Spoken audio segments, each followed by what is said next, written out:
नमस्कार, भेटतोय आपण पुन्हा माझ्या नवीन व्हिडिओमध्ये आणि आजचा हा ब्लॉग खूप जास्त स्पेशल असणार आहे।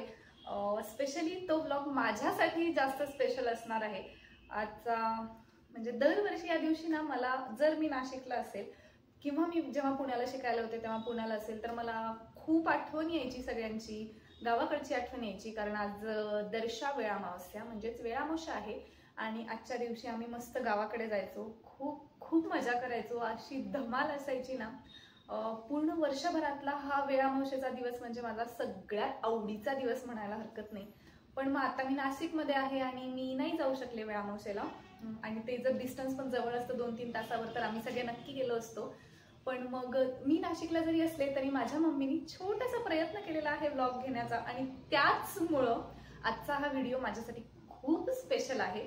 तर चला आपण पाहूया। हाय, हॅलो, नमस्कार। आज वेळामोशा आहे आणि आम्ही सगळेजण शेतामध्ये आलेलो आहोत। बघा माझ्यासोबत कोण कोण आलेलं आहे। हा ब्लॉग फक्त माझ्या मुलीसाठी करत आहे मी। बोल अंजू, कशासाठी? वेळामोशात भज्जी खायला या सगळेजण। भज्जी आणि आंबील आजची स्पेशल आहे इथे।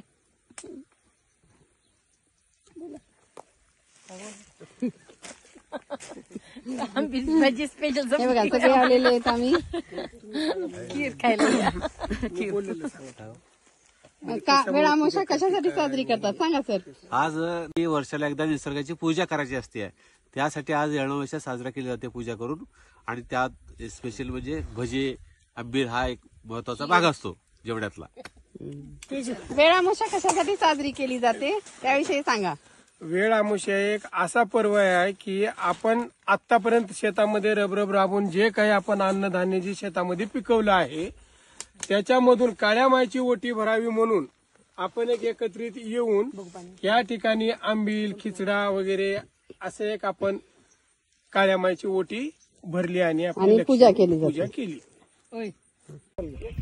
हे अशा पद्धतीने कोपीच्या भोवताली फिरून वलग्या सालम पलग्या म्हणण्याची पद्धत असते।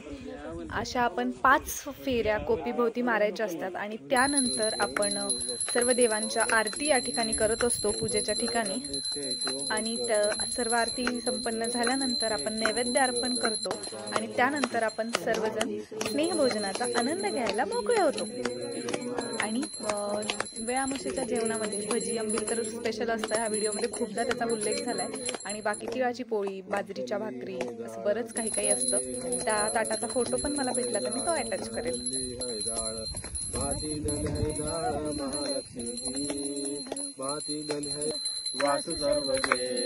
वासुदोष नाश मुरली वासुकेश गे श्यामकंठ गे सोमसूत्र गे श्यामकंठ गे पुरारती अर्थ सूर्यनो कर्पुरारती अर्थ सूर्यनो दर्पकाल सर्पकाल सर्पभू।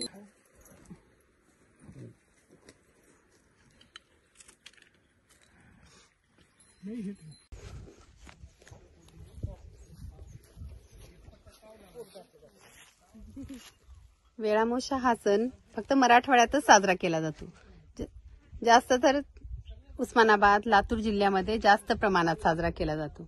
बघा शेतामध्ये आल्यानंतर किती छान वाटतं। आणि इथलं मला सर्वात आवडतं म्हणजे वेळामोशाचं जेवण। मला आणि प्रांजूला तर फार आवडतं। आम्ही दरवर्षी फक्त जेवणासाठी येतो शेतामध्ये। भजी, आंबील, तिळाची पोळी, धपाटी, भाकरी, अनेक पदार्थ असतात। आजच्या एवढं जेवण कधीच छान होत नाही पूर्ण वर्षभरामध्ये। बघा आता शेतामध्ये काय काय खायला असतं।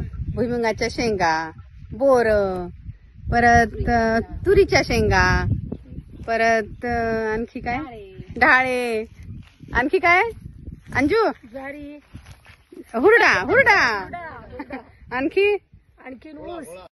चला तर मग जाणून घेऊया वेळामावशेबद्दल। आज वेळामावस्या लातूर जिल्ह्यात खूप धूमधडाक्यात साजरा होणारा सण। कुठल्याही कॅलेंडरमध्ये, कुठल्याही पुराणात उल्लेख नसलेला, पण कित्येक वर्षांपासून या सणाची परंपरा तशीच जपली जाते। वेळामावस्या ही धरती मातेला प्रार्थना करण्याचा सण आपण म्हणू शकतो। जी काळी माती आपल्याला धनधान्य देते, जिच्यामुळे आपल्याला अन्न खायला मिळतं त्या काळ्या आईची पूजा करायचा दिवस म्हणजे वेळामावशी. मला वाटतं हा सण फक्त आमच्या लातूर भागाकडे जास्त प्रमाणात साजरा केला जातो.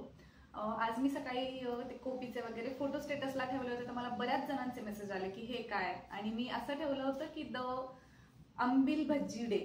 मग सगळे विचारत होते हे काय अंबिल भज्जी, तुझी भाजीची स्पेलिंग चुकली का असं विचारत होते, पण नाही, ते अंबिल आणि भज्जीच असतं.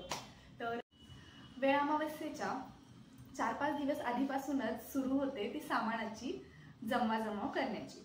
म्हणजेच तुरीच्या शेंगा, चवळीच्या शेंगा, भुईमूग हा सगळा रानमेवा आधी जमवला जातो. आणि वेळामावस्येच्या पहाटे घराघरांमध्ये चुली पेटल्या जातात आणि तयारी होते ती वेळामावस्येची.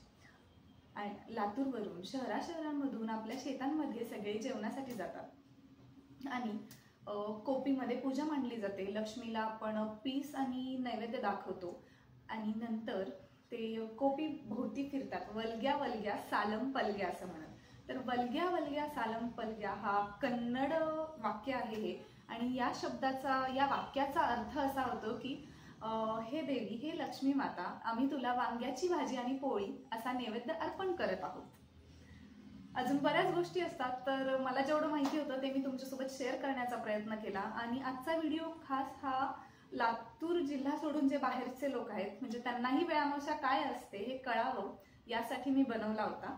तर पुन्हा भेटूया अशाच नवीन व्हिडिओ सोबत, माझ्या नवीन ब्लॉग सोबत. तोपर्यंतसाठी बाय बाय.